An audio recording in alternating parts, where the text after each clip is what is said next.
Ah, boss. Bro, Solo, how far now? I did fine, boss. Good morning. Baba, see, I just get serious problem like this. So, see, my rent will expire. My landlord just give me headache.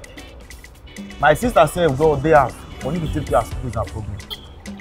Baba, if I just see 100,000 naira like this, it will solve my problem. But the problem is, I get just 5,000 naira.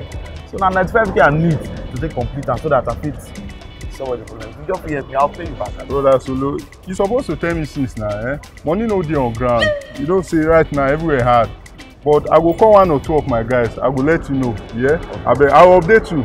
You know my guy, I will give you. No, I better not pay me. No. You know my guy. You know, not go make sense if your guy dey sleep for street. No, nah. Don't worry.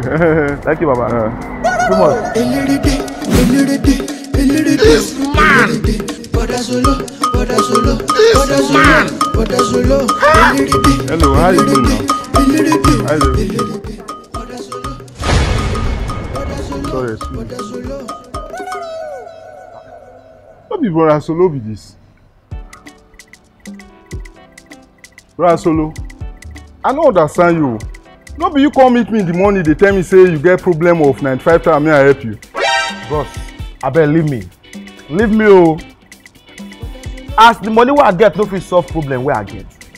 I say my kuku use the money to enjoy. I no fit get problem now, I come see girls I join am. Well, anyways, that person wey I dey tell you, be don give me the 95,000 and I be don say me I can't give you. But as you no get patience, no wahala now. May you dey dey enjoy. May I go return the money give you now. Bro, they never show you say Check you there, idiot.